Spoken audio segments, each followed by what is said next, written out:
Sup Canoobs. I'm in Miners Haven right now and I wonder why. Forbidden Tome Scoot Scoot. Look at this. This is what we're going after. And this is the portal to it. You put the Daegel out here, and then you put some conveyors into a desc here, and then you put in an eternal limo. And then we go into the portal.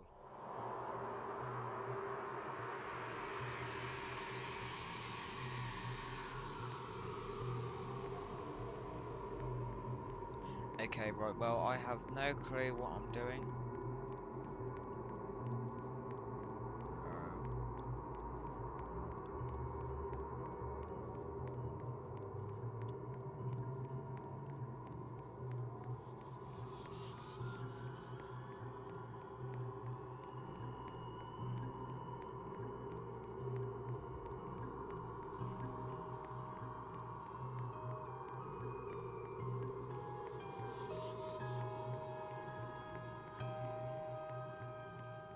Low-key terrifying.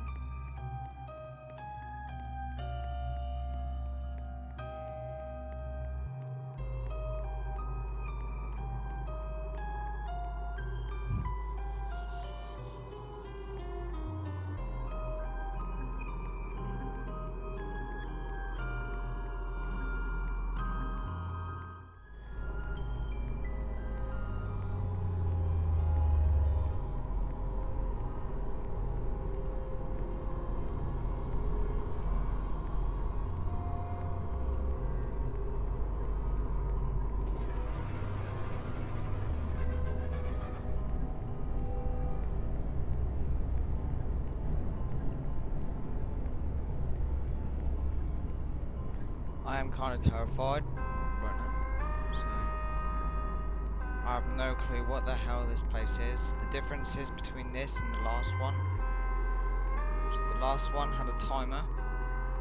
This one, well, probably guessed, this one has something chasing you.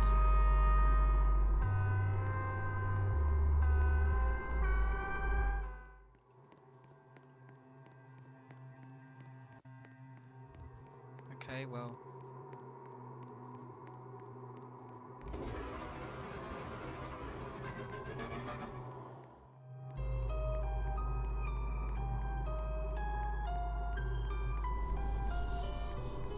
Got the key.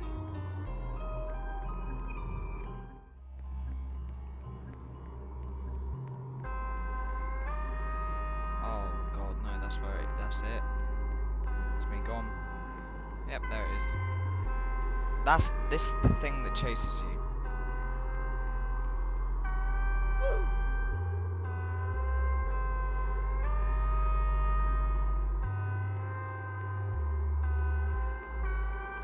I'm going to do a tutorial. I'm gonna try and figure out a tutorial on this. I'm gonna be back. At the moment I'm watching Sky's video on how to do it, and he says first of all you need to lure him away. So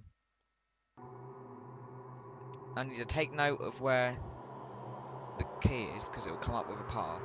I need to go the opposite direction.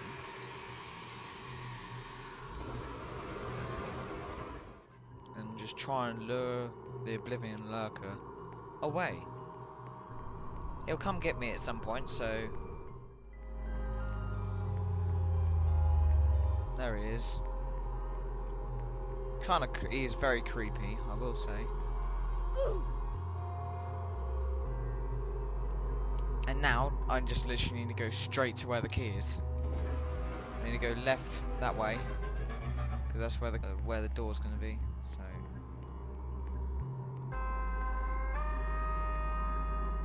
Oh wow, the key's right here.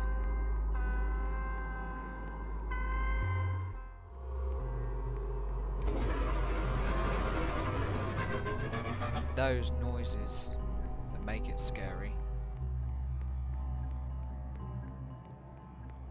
I have a funny feeling he's near though. Yeah, I think I'm dead. Yeah, there he is. I'm going to probably I don't know where the hell the key is now.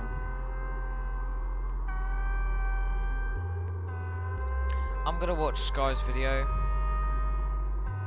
on a tutorial or something, and I'm just going to do it, and then I'll probably bring you back when I've actually been able to properly like do this.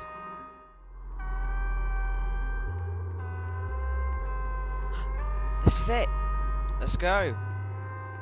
And now I'm pretty sure he's completely despawned. I think I'm safe now. Yeah, I'm safe. He can't get me anymore. We made it. Let's go. Oh my god. Wow, the flashlight has finally got some sort of use now.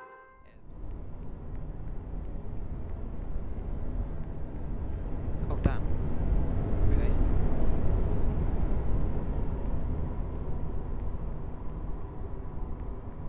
Oh. Okay, that was a teleport. The temple. Okay, right. Well, this is all new to me. Okay. Do we just go up? Sounds like wizard music. I'll just go up.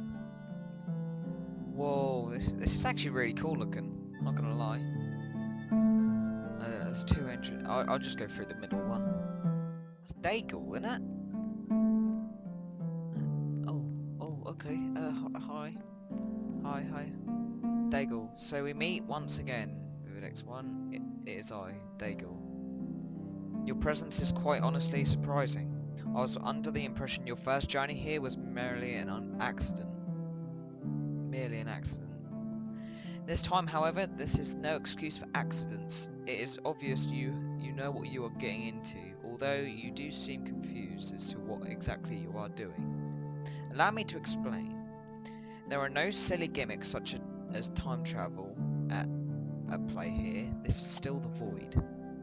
I've used this void to create the perfect world, a reality that reflects the life I wish we could have all lived. Unfortunately, there were some conditions, if you will. I only have the patience to include those who I personally befriended, which possibly includes your species, the human race. What I said at the outskirts of this place, me being the bad guy, that's what everyone said, the bad guy. The one who tried overwhelming Solomon. The one who tried to destroy this world. Do not misunderstand me. My intentions were not of ill will. Okay. I just wanted everything to be alright. We were all pawns to Solomon's sick game, of which there was no winner. I'm well aware of my mistakes. I will not deny them. I am sorry. That probably means nothing to you. You weren't one of them. Or even one of the What? Have you performed 2 of the sacrifices?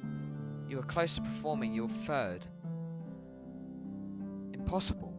The impression Solomon gave, no mortal should ever be able to perform the 3rd sacrifice.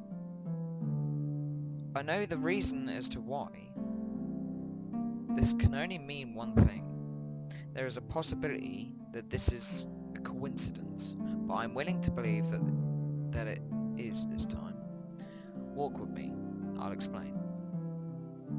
Okay, so this guy, we all thought he was the bad guy, but it turns out he's not.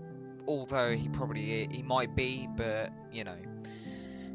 Have to trust him, he's like the god of the void or whatever it is, I can't remember now. I think he is the god of the void. He walks very weirdly, I will say. I like his costume. Can I wear it? Oh wait, hang on, is this the guy that chased me? He looks like the guy that chased me.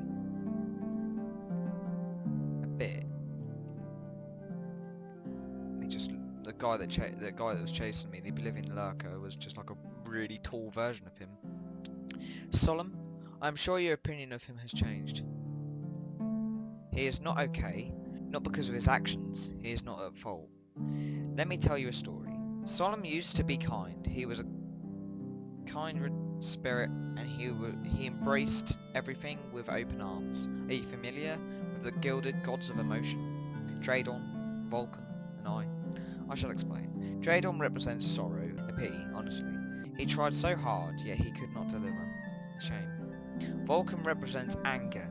Do I need to explain this? I am sure you remember what happened. I represent joy. Ironic, you're probably thinking how? How could a tyrant such as myself represent the antithesis of my actions?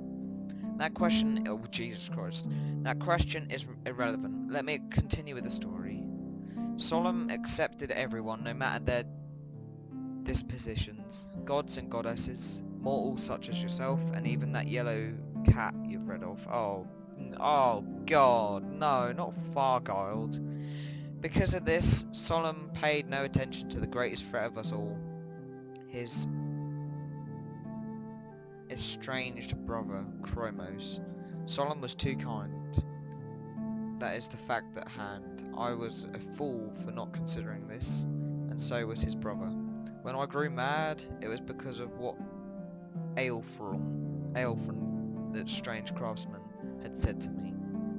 He had said Solemn was controlling us all, using us as nothing more than entertainment. He liked seeing us suffer. I have witnessed many of my mortal friends die due to events beyond their control. They had lived life to the fullest. Death is only natural. It was unjust, however, for their life to end in the hands of something else, whether it to be fate or man. What Aelfron said infuriated me. I started to question if what he said was indeed the truth. Why would Solemn protect us gods, yet allow a mortal to perish at the hands of another? I understand it is natural, of course. That does not change the fact that it is not a life we should live. This is why I am content in resting here. I have created a perfect imitation of what life could be. No tragedy, no grief. We're eternally happy. Unfortunately, this does not change fate. It is infuriating to know that my pale imitation will never replace the dark truths of this world. Under Solemn's rule, we were all pawns, playing a game of chess with no king to capture. I realised I could only do one thing to change this. I took it upon myself to overthrow Solemn and create the life I always dreamed of. After defeating Solemn, my mission became clear. I needed to ensure my position as Overlord was safe. I journeyed to the DUC to confront Diamond. I don't know what DUC is. A powerful ruler who could assist me on my mission. Humour me. Are you aware of the sacrificed? You have most certainly read about them in your fancy book. I am talking about Magnar, Atalia, and Hendrix, of course, but before I confronted Diamond, they had all attempted to soothe my anger through peaceful resolution. At the time, however, my rage had prevented any peaceful resolutions. Magnar approached me and accepted his fate. A surprise to me, as he did not attempt to defend himself. Perhaps he had seen it coming. I'm unsure. Atalia's fate was a bit more tragic. He suffered from intense injuries. I'm sure you knew he was the last to pass, despite being the second. Hendrix's fate was preventable. As the god of war, he easily had the means of incapacitating me, or to do even worse. For that matter, there is no point in convincing you I wasn't afraid.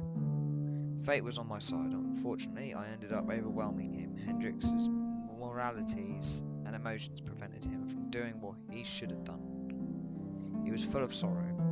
He had watched his brothers die, of course. I expect no god, much less a mortal like you, to remain joyful after a close one dies. They all fell before my power. Solemn eventually bound their spirits to your world, letting you mortals resonate with their souls. A process you're very familiar with, I imagine. After eliminating Hendrix, I continued to the DUC. On my way, I encountered that yellow cat your mortals call... what is it now? Ah yes, Fargild. Oh, for God's sake. Foxy and his Fargilds. What an irritating specimen. A waste of atoms, I'd argue. I'm glad it manifested differently here. These red eyes just watch rather than annoy. Wait, Red eyes? What red eyes? Hello? Red eyes? Red eyes. It's one of the only things I have no control over in my realm, in this realm, unfortunately. That cat, I could hear it laughing as I eliminated those who stood before me. In hindsight, it was laughing at the futile attempts brought forth on my opposers. Pity them. At the time, I had thought it was laughing at me. I promptly obliterated it, and its unholy chants were no more. After destroying that cat, if that is what it even is, or even was, I realised something. That thing, it wasn't mortal. Before my eyes, 2 copies rose from the corpse of the first. So he's like Fargar's like a hydra. They watched. That was all they did. Their eyes stared directly into my soul. I could feel it. Maybe they are like the eyes that populate the void. No, they seem to enjoy suffering too much. They have no problem with making others suffer, either. I left them and thought nothing of it. I arrived at the DUC and found Diamond. He was eager to assist me, but before we could agree on anything, my brother, Daegel, arrived. How noble. His hubris was going to get me in trouble. I would have almost mocked him for it. He believed he could challenge me. He was wrong. He tried to strike me, and in one attack he was grounded, pleading for mercy. I didn't care. Just before I eliminated Daegel, Vulcan arrived to stop me. Vulcan was a lot like Hendrix, except for one key difference. Vulcan was angry. Anger drives us to achieve what we desire. I'm sure you have been angry before. It's how that's how I defeated Solomon, of course. And it's how he defeated me too. And I'm glad he did. This story all leads back to Elfrun. If I had been successful in my conquest, you wouldn't be here. Elfrun knew what would happen from the very beginning. He knew what I would do. He did this to take petty revenge on Solomon for eliminating his best friend. Then again, that is why I defeated Solomon, for the death of my friends. I can't really blame Elfrun, but I can blame Solomon. You probably know I was banished here. The fact is that I am banished here, and Solomon remains a cold-hearted overlord. He annihilates anyone who threatens his power, and that is why the third sacrifice is impossible. Solomon will eradicate you. Perform it and you will perish. Or perform it at your peril. Solomon will stop at nothing to destroy you. And this leads to my other concern. Follow me. Chromos. His story is rather complicated, for lack of a better term. At the beginning of time, Chromos created the Zagranok, or Zagnarok. Do not bother asking what it is. Your mind would not be able to comprehend it. My banishment to the void did not prevent me from being a passive spectator to the universe. That is how I saw it. It details what will happen at the beginning of the end of something. What this ending necessitates, I don't know how to spell that. Necessitates, I'm not sure. Ambiguity. Right, so some of these words are quite like posh and stuff. I don't understand them. Ambiguity. I don't know. Perhaps it means the end of time, or the end of this era, or perhaps something more sinister. There is one fact. Only Chromos knows fully of this event. A truly horrific thought indeed. The Zagnarok, it had its roots in Solomon's corruption by my actions. To think Chromos acknowledged me, ironic. He resents the gods. Chromos prefers to act as if we had never existed. I do not exist to please Chromos. A pity. Perhaps Chromos is the only person more insane than his brother. He simply does not care for anything. This includes his brother. I will admit, Chromos performs his duty without flaw. The sands of time are under his complete dominance. Off topic. Those weird creatures in the void, the Oblivion lurkers, you've probably seen them. They found me within little time of my arrival. I will not lie, I thought I was prey. What they did, however, could not be farther from the truth. These lurkers, they manifested into a warped version of myself, in what I believe was an attempt to impersonate me. That's why I thought he was the guy chasing me, because he looks like them. Because they're copies of him, but more terrifying. They truly struggled to keep their form, not surprising, but they did attempt to enlighten me. They lured me to the heart of this realm, the heart of the void. This is what allowed me to manifest my reality here. I was eternally grateful. These lurkers, I did not hesitate to relieve them of their pain and restore them. I am getting distracted, but back to the issue at hand, the Daegel and the rock. It foretold the corruption of Solom. Then it preached the battle between an unworried mortal, attempting to bind their very being of the third soul and Solom, the third sacrifice as you know it. This battle would inevitably result in the defeat of Solom, a truly scary notion indeed. Note this, it gets worse. At this point, only two options arise from fate. 1. Solom resolves his errors and frees himself from unholy corruption. 2. Chromos defects. He destroys Solom and then destroys the other gods. Horrifying. It does not take a god to understand the ultimate power of Chromos. We can avoid the terrible fate. You are the solution to this impossible problem. I truly believe you are the one who will defeat Solom. You are the one who will rescue us from eternal darkness. You will save us all. I may be wrong, but this is my only hope. I am willing to accept my error if it comes to that. Take this key. Long before I eradicated Magnar, I was given this key from him. Daegel, listen closely. You will not understand until far into the future. Give this key to the one who will save us all. You will know when it is time.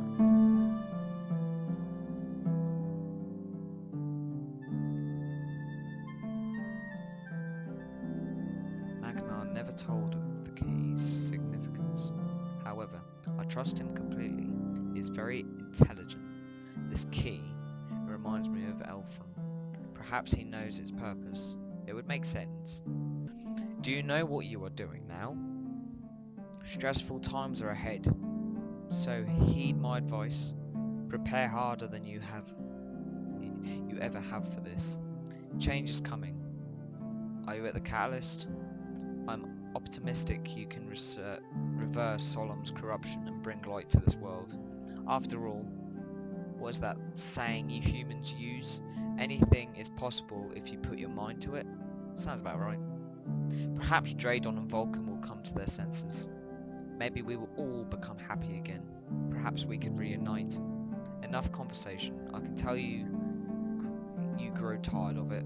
I apologise, but you must be aware there is no room for failure. Follow me. I will lead you to the exit.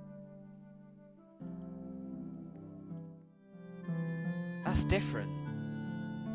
Usually I think it's those two middle ones up there. Those ones are dark and blackened out. Is he leading me to it? Yeah, he is. He's leading me to it. Or he's leading me to this middle thing. I don't know. One of these two. He's not going to lead me to either one of these doors. Yeah, he's leading me to the door. God. This is the area that you're going to be able to go into when you third sacrifice, because this is probably the other side of that gate, that door. Here we are. I have a here we are. I have a premonition. That word. We will meet again someday. Okay, so basically he's saying I have a feeling that we'll meet again someday. I do not know when, but I feel it within me. We are destined to meet again. I'm sure you are familiar with this gate. I know you have seen it. Whenever you perform your final sacrifice, the gate will open and allow you to pass through. Assuming Solom doesn't destroy you you instantly. Hopefully he does not realise your presence. If you survive, return to this gate. Pass through. I may be optimistic, but I cannot afford to be anything else. Here. Take my crown. I have 2 crowns, one of void and one of joy. This one is of joy. If I am needed elsewhere, I will use the one of the void. I speculate you will need my crown of joy. How you use it is irrelevant.